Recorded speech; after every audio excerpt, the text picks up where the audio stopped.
Tune into Nice Radio every Saturday at 7:30 a.m. for A View from the Outside, hosted by Brereton Horne.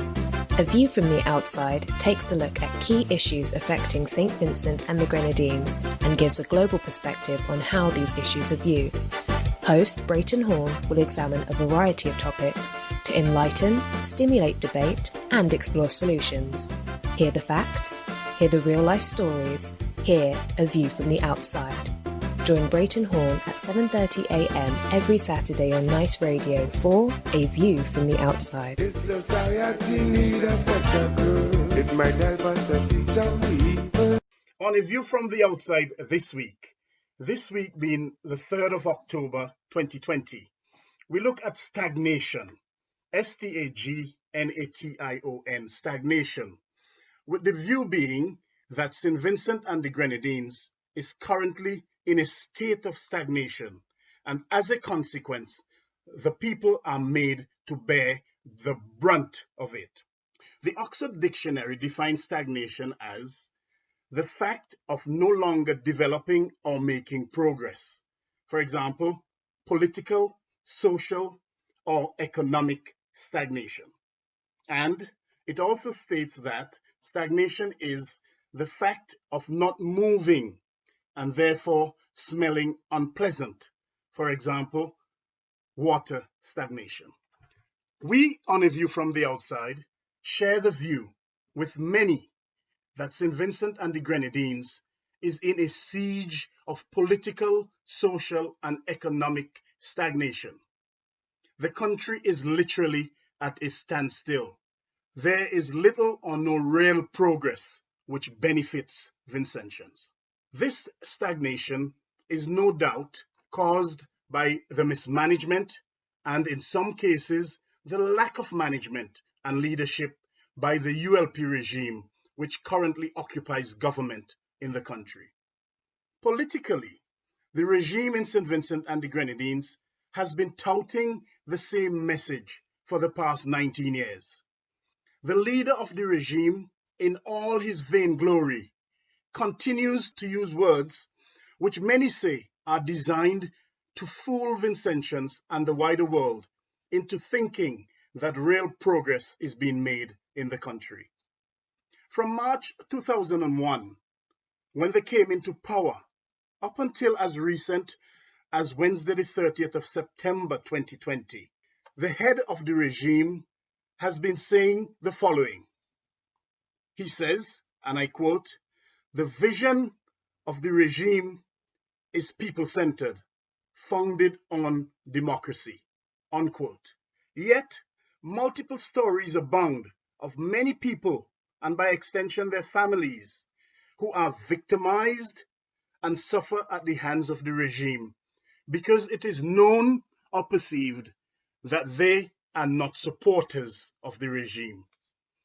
People are denigrated and disparaged and made to suffer just for exercising their democratic right to speak out.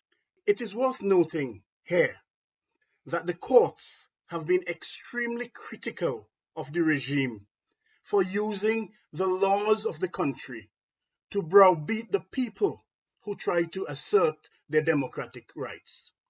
In that regard, democracy in St. Vincent and the Grenadines is certainly in a state of stagnation.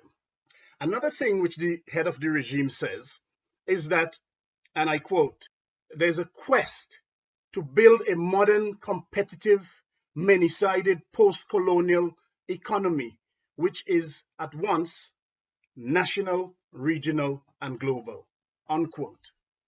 Many have asked time and again, how many times have Vincentians heard that rhetoric? Yet, the Vincentian economy remains in a state of stagnation, with marginal economic growth year on year since 2008. Many businesses which once flourished have either closed their doors or downsized since the regime came into power in 2001. The stagnation in the economy has caused cinemas, supermarkets, department stores, restaurants, fast food outlets, and other businesses to either close or downsize. Those are hardly indicative of a modern competitive economy. Instead, they exemplify a rather stagnant economy in which businesses find it difficult to thrive. Increasingly, though, businesses, including some restaurants and real estate, which are linked to those who are closely related to the regime, appear to be thriving rather than merely surviving. There is also stagnation in the farming sector. The banana industry, which prior to 2001 brought in over 11 million US dollars per year into the economy of St. Vincent and the Grenadines, that is no longer in existence. The lives of many of those who engaged in banana farming in the country have become stagnant, primarily due to the blatant mismanagement of the agricultural sector by the regime. This is so while many of our neighboring Caribbean islands, including St. Lucia, still boast of a thriving and flourishing banana industry. There are stories of many farmers who have ended up on the streets of Kingstown, the capital of the country, begging to make ends meet, all because of the state of stagnation in the Vincentian economy. The head of the regime also says, and I quote, "St. Vincent is on the cusp of an economic takeoff." This statement has been touted since the regime took office in 2001, and it is still being touted by them today. In January 2019, the public debt of St. Vincent and the Grenadines stood at 1.2 billion Eastern Caribbean dollars. While the figure for 2020 is not yet published, it is reasonable to assume that this figure has increased and will continue to increase. On that evidence, there is certainly no stagnation in the increase in public debt of the country. That is one of the few areas in the country where there is no stagnation. The public debt in St. Vincent and the Grenadines is approximately 70% of the country's overall gross domestic product, the GDP, leaving many to ask, how long is the runway on which this economic takeoff is meant to take place? Why, after 19 years, the country has not taken off? What, most are asking, is causing the economic stagnation? The answer to that question, no doubt, lies in the regime's blatant mismanagement of the economic affairs of the country. Social stagnation in the country is also evident, mainly by the failure of the regime to provide jobs or to create the enabling environment for small businesses to thrive so that they can provide jobs for the people of St. Vincent and the Grenadines. Youth unemployment stands at close to 50%. The weekly reports from the courts highlight the plight of many young people who find themselves before the courts for stealing as a result of being unemployed. Some of them are repeat offenders who find themselves in a state of stagnation and hence engage in reoffending. An overview of the situation clearly shows that there is stagnation pertaining to the creation of employment opportunities in the country. And because of that, it is imperative that Vincentians seek to end that stagnation in employment by electing a government whose aim is to create jobs for all the people of St. Vincent and the Grenadines. The country, our country, St. Vincent and the Grenadines, is also in a state of political stagnation. The current regime has been occupying the seat of government since 2001, a period of 19 years. and is seeking a fifth term in the upcoming elections, which are constitutionally due by March of 2021. Prior to 2001, before coming into office or power, as they say, the leader of the regime proposed term limits for Caribbean leaders, and he even suggested that 2 terms are enough for a prime minister. Since then, he has clearly retracted that view. He has reneged on that view and is now begging Vincentians to give him and his regime a 5th term to rule the country for 25 years. There are questions arising out of the last general elections in the country. Questions about the legitimacy of the regime.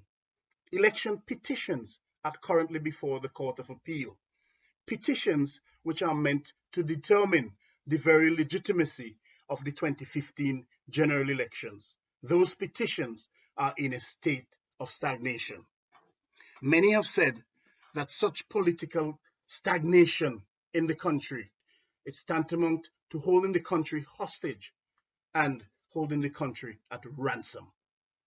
It is therefore imperative that Vincentians end the period of political stagnation and stalemate which exists in St. Vincent and the Grenadines. Pertaining to the second definition of stagnation given earlier, that is, that stagnation is the fact of not moving and therefore smelling unpleasant. It has been reported that there is simply too much stagnant water lying around in St. Vincent and the Grenadines. Such stagnant water is facilitating the breeding of the Aedes aegypti mosquito, which causes the deadly dengue fever. It is no secret that there is an outbreak of dengue fever in St. Vincent and the Grenadines. The health authorities there have reported that there are currently 514 laboratory confirmed cases of dengue fever in the country. It is believed that there are many more, hundreds or even thousands, who are currently suffering from the disease, as there are reports of many people suffering who have not been tested. There are also reports that the healthcare system is overstretched and unable to cope with the testing requirement for dengue fever. On Thursday, the 1st of October 2020, the health authorities in the country reported that 5 people died as a result of dengue fever or dengue fever related complications. Included in that number are 2 children ages 4 and 9. Vincentians are dying. We, on A View from the Outside, take this opportunity to express sincere condolences to the relatives and friends of those who have died as a result of dengue fever, and we wish those who are suffering a speedy recovery. While we would also like to take this opportunity to call on those in authority to clean up the country, because there are several areas of stagnant water which exist behind schools, in front of political party offices, major and minor drains, potholes, abandoned vehicles, and almost everywhere up and down the country. They have shown by their performance or lack thereof that they are either incapable or unwilling to look after the health of ordinary Vincentians. So while we would like to take the opportunity to call upon them to clean up the country, they have shown that they are either incapable or unwilling to do so. There are several videos and photographs which are exhibited on social media of stagnant water lying around in the country. Many of these photographs and videos show the stagnant water to be green in color and, by all reports, unpleasant in smell.